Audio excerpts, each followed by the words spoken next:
প্রিয় বন্ধুরা, কেমন আছো তোমরা? আশা করি ভালো আছো, অন্তত বাইরের দিক থেকে। কিন্তু ভেতরে কোথাও কি একটা চাপা কষ্ট, না বলা কিছু কথা, কিংবা হারানোর হাহাকার লুকিয়ে আছে? আমি তোমাদের সাইকোলজিস্ট বন্ধু নীল। আজকের এই বিশেষ ভিডিওটা ঠিক তোমাদের জন্য। ছেলেরা স্ট্রং দেখায় বাইরে থেকে, কিন্তু ভিতরে একা। অনেক বন্ধুর ভিড়েও তারা একা। ভালোবাসা, স্বপ্ন, মনের ইচ্ছে সব দূরে সরিয়ে ফেলে উপার্জনের চিন্তা তাদের কুড়ে কুড়ে ভিতর থেকে শেষ করে দেয়। বাড়িতে বাবা মা, আত্মীয় পরিজন, গার্লফ্রেন্ড, ওয়াইফ সবার কাছে তারা অর্থ উপার্জনের একটা মেশিনে পরিণত হয়। নিজেরা পরিণত হবার আগে সময় খুব কম পায় ছেলেরা, নিজেকে বোঝার আগেই বড় হয়ে যায়। ছেলেরা বাইরে থেকে যতটা শক্ত দেখায়, ভিতরে ততটাই ভাঙা। ভিড় ভরা বন্ধুর মাঝেও তারা একা। হাসির আড়ালে লুকিয়ে রাখে কষ্ট, ভালোবাসা, স্বপ্ন, মনের ছোট্ট ইচ্ছে সব কিছু তারা দূরে সরিয়ে ফেলে। কেন জানো? কারণ তাদের বুকের ভিতরটা সারা দিন কুড়ে কুড়ে খায় একটাই চিন্তা: কিভাবে উপার্জন করবে, কিভাবে সংসার টিকিয়ে রাখবে, কিভাবে সবাইকে খুশি রাখবে। সবার কাছে তারা পরিণত হয় এক অদৃশ্য মেশিনে, যার নাম অর্থ উপার্জন। কিন্তু কেউ ভাবে না এই ছেলেটা নিজের মানুষ হওয়ার আগেই, নিজেকে চিনে ওঠার আগেই কত দ্রুত তাকে বড় হতে হয়েছে। তুমি হয়তো তাকে দেখো হাসি মুখে কেটে যাচ্ছে, কিন্তু তার ভিতরে কেমন ঝড় বয়ে যাচ্ছে, সেটা কি তুমি একবারও বুঝেছ? আমি তোমাদের সাইকোলজিস্ট বন্ধু নীল, তোমরা দেখছো সাইকোলজার। আজ আমি বলবো সেই সমস্ত অজানা কথা যা শুনলে হয়তো তোমার চোখে জল আটকানো যাবে না। ছেলেরা আসলেই কি সবসময় শক্ত মনে হয়?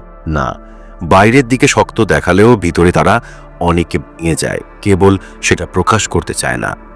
ছেলেরা কেন কম কথা বলে? সব ছেলে না, তবে অনেকেই নিজের অনুভূতি গোপন করে রাখে, এতে তারা নিরাপদ বোধ করে। ছেলেরা কি প্রশংসা শুনতে চায়? হ্যাঁ, তারা প্রায়ই তুমি ভালো করেছো বা তোমাকে দারুণ লাগছে শুনতে চায়, যদিও সেটা মুখে বলে না। ছেলেরা কি ইমোশনাল সিনেমায় কাঁদে? হ্যাঁ, কিন্তু বেশিরভাগ সময় লুকিয়ে কাঁদে। ছেলেরা সবসময় কনফিডেন্ট?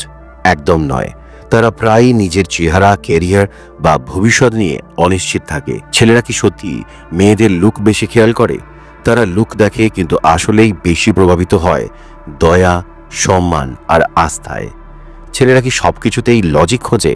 হ্যাঁ, অনেক সময় তারা আবেগের চাইতে যুক্তিকে গুরুত্ব দেয়। ছেলেরা কি বন্ধুর সামনে অন্যরকম হয়? হ্যাঁ, বন্ধুর সামনে মজার, চঞ্চল, কিন্তু একা বা প্রিয়জনের সামনে সংবেদনশীল হয়। ছেলেরা কি সত্যি সবকিছু জানে? এটা কি ঠিক? না, অনেক সময় তারা আমি জানি বলে মুখ রক্ষা করে, কিন্তু আসলে ভিতরে তারা অনিশ্চিত থাকে। ছেলেরা কি ভালোবাসায় সহজে খুলে বলে? একেবারেই না, তারা সময় নেয়, আস্থা পেলে তবেই নিজের অনুভূতি প্রকাশ করে। আপনি কি জানেন, একজন ছেলে বাইরে যতটা শক্ত, ভিতরে ততটাই ভঙ্গুর হতে পারে? আজকের ভিডিওতে আমি বলবো এমন সিক্রেট যা বেশিরভাগ মেয়েরাই জানে না ছেলেদের সম্পর্কে। আর শেষ অবধি দেখুন, কারণ আমি শেয়ার করব সবচেয়ে অবাক করা সত্য, যেটা জানলে হয়তো আপনার সম্পর্ক বদলে যাবে। এই ভিডিওটা তাদের জন্য যারা ছেলে মেয়ে সম্পর্ককে আর একটু গভীরভাবে বুঝতে চান। আপনি প্রেমে থাকুন, বিবাহিত হন, কিংবা শুধু বন্ধুত্বে, এই সিক্রেটগুলো আপনার দৃষ্টিভঙ্গি পাল্টাবেই। আমি একজন বিহেভিয়ারাল সাইকোলজিস্ট এবং বছরের পর বছর মানুষের অভিজ্ঞতা নিয়ে কাজ করছি। আজকে আপনাদের জন্য এনেছি রিয়েল রিসার্চ ভিত্তিক অথচ সহজ ভাষায় ব্যাখ্যা। ছেলেরা আবেগ চাপা দেয়, কাঁদতে চায় কিন্তু লুকিয়ে কাঁদে। তারা স্ট্রং দেখাতে চায়, কিন্তু ভিতরে অনেক ফ্র্যাজাইল। ছেলেরা আসলেই চায় কেউ যেন তাদের শোনে। ছেলেরা প্রশংসা শুনতে চায়, কিন্তু সরাসরি বলে না। মেয়েরা যেমন তুমি সুন্দরী শুনে খুশি হয়, ছেলেরাও তুমি দারুণ কাজ করেছো শুনে শক্তি পায়। অনেক ছেলের আত্মবিশ্বাস কম থাকে। বাইরে তারা স্মার্ট, কিন্তু ভিতরে চিন্তা করে আমি যথেষ্ট কিনা। ক্যারিয়ার, চেহারা, অর্থ সব কিছু নিয়ে তারা ভাবনায় থাকে। মেয়েরা যদি একটু সাপোর্ট দেয়, তারা আকাশ ছুঁয়ে ফেলে। ছেলেরা দ্রুত প্রেমে পড়লেও গভীরভাবে খুলে বলতে সময় নেয়। প্রিয় মানুষ পেলে তারা বদলে যায়, আরও কেয়ারিং হয়, কিন্তু প্রত্যাখ্যান সামলাতে কষ্ট হয়। ছেলেরা বন্ধুর সামনে অনেক বেশি চঞ্চল, তারা ফ্রেন্ডসদের সাথে মজার ছলে অনেক কিছু লুকিয়ে রাখে, কিন্তু সেরা বন্ধু জানে তার ভিতরের দুঃখ। ছেলেরা সব জানে, এটা মিথ। অনেক সময় মুখ বাঁচানোর জন্য বলে আমি জানি। তারা আসলে গাইডেন্স, ভালোবাসা, বোঝাপড়া চায়। বাইরে মজার কিন্তু বাড়িতে ডিপ্রেশনে ভুগছে। অফিসে কনফিডেন্ট কিন্তু ভিতরে আত্মবিশ্বাস কম। প্রেমে পড়েছে কিন্তু সাহস পাচ্ছে না বলতে। আজ আমরা শিখলাম ছেলেদের ভিতরে কত অজানা দিক লুকিয়ে আছে। তারা যতই শক্ত দেখাক, ভিতরে তাদের কষ্ট আছে। তাই আজকের মাইক্রো চ্যালেঞ্জ, আপনার জীবনের কোনো ছেলেকে, সেটা বাবা, ভাই, বন্ধু বা পার্টনার, একটা ছোট প্রশংসা দিন। বলুন আমি তোমার উপর গর্বিত। কমেন্টে লিখুন কোন সিক্রেটটা আপনাকে সবচেয়ে অবাক করেছে। আর ভিডিওটা ভালো লাগলে শেয়ার করুন, সাবস্ক্রাইব করুন, কারণ আগামী ভিডিওতে আমি জানাবো সিক্রেটস অ্যাবাউট গার্লস যা ছেলেরা জানে না। Silent pause. কষ্ট যখন আসে, আমাদের স্বাভাবিক প্রবণতা হলো সঙ্গে সঙ্গে প্রতিক্রিয়া দেখানো। আমরা চিৎকার করি, ফোন করি, লম্বা মেসেজ পাঠাই, কিন্তু এই প্রতিক্রিয়াই আমাদের দুর্বল করে। সাইলেন্ট পজ মানে হলো নিজেকে সময় দেওয়া। যখন ও আপনাকে কষ্ট দিল, সঙ্গে সঙ্গে উত্তর না দিয়ে 24 ঘন্টার জন্য থেমে যান। এই নীরবতা আপনার মনের আগুনকে ছাইতে রূপান্তর করবে, আর তার কাছে আপনার নীরবতা হবে সবচেয়ে বড় বার্তা, আমি ভেঙে পড়িনি। Silent self work.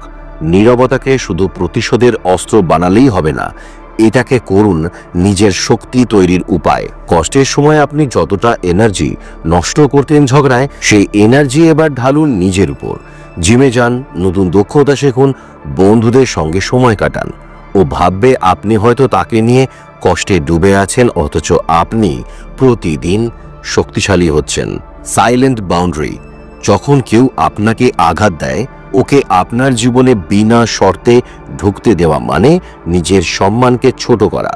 বাউন্ডারি মানে সম্পর্ক ভাঙা নয়, বরং পরিষ্কার করে দেওয়া, আমার মূল্য আছে, আর তুমি যদি সেটা না বোঝো তবে আমি দূরেই থাকব। এই সীমারেখা তৈরি করার পর বেশিরভাগ ক্ষেত্রেই মানুষ থেমে যায়, ভাবে, আর অবশেষে ক্ষমা চায়, কারণ ও বুঝতে পারে আপনার নীরবতা আপনার শক্তি। মনে আছে প্রথম স্টেপে বলেছিলাম পজ মানেই পাওয়ার, বাউন্ডারি মানেই রেসপেক্ট। অনেকে এখানে ভুল করেন। অতিরিক্ত নীরবতা মানে দূরে ঠেলে দেওয়া, অতিরিক্ত মেসেজ মানে আত্মসম্মান হারানো, পাবলিকলি শাস্তি দেওয়া মানে অপমান করা। সবসময় মনে রাখবেন, আমরা কারোর অহং ভাঙতে চাই না, আমরা চাই আমাদের সম্মান রক্ষা করতে, এবং আমাদের সম্মান রক্ষা করতে যদি কারোর অহংকারে ঠেস লাগে, সেটা আপনার কিছু করার নেই। আর যখন আপনি নিজের সম্মান ধরে রাখেন, তখনই অপরজনের অহং নরম হতে শুরু করে। ধরুন রূপা তার প্রেমিকের কাছে কষ্ট পেল। আগে সে ঘন্টার পর ঘন্টা কাঁদতো, ফোন করত। এবার সে চুপ রইল, নিজের কাজে মন দিল। এক সপ্তাহ পর প্রেমিক নিজেই এসে বলল আমি ভুল করেছি। সুদীপ তার সহকর্মীর অবহেলায় ভীষণ কষ্ট পেয়েছিল। প্রতিক্রিয়া না দিয়ে সে শুধুমাত্র সীমারেখা তৈরি করলো, অপ্রয়োজনীয় কথোপকথন কমিয়ে দিল। কিছুদিন পর সহকর্মী বুঝল সম্পর্কের ভাঙন তৈরি হচ্ছে, আর ক্ষমা চাইতে বাধ্য হলো। এই গল্পগুলো প্রমাণ করে নীরব শক্তি আসলেই কাজ করে। তাহলে মনে রাখুন, স্টেপ 1 সাইলেন্ট পজ, প্রতিক্রিয়াকে থামান। স্টেপ 2 সাইলেন্ট সেলফ ওয়ার্ক, কষ্টকে নিজের উন্নতিতে ঢালুন। স্টেপ 3 সাইলেন্ট বাউন্ডারি, সীমারেখা তৈরি করে সম্মান ধরে রাখুন। এটাই হলো নীরব শক্তি, যে শক্তি অন্যের অহং গলায় আর আপনাকে করে মুক্ত। এখন আপনার জন্য একটা ছোট চ্যালেঞ্জ। এই সপ্তাহে যখনই কষ্ট পাবেন, সঙ্গে সঙ্গে প্রতিক্রিয়া না দিয়ে একবার সাইলেন্ট পজ চেষ্টা করুন। তারপর কমেন্টে লিখুন আপনার অভিজ্ঞতা কেমন হলো। আজকে এটুকুই, আবার দেখা হবে পরবর্তী ভিডিওতে। সবাই খুব ভালো থেকো, সুস্থ থেকো, টাটা। আর পরবর্তী ভিডিওতে কোন ধরনের টপিক তোমরা দেখতে চাও, তোমরা কমেন্ট করে জানাতে পারো।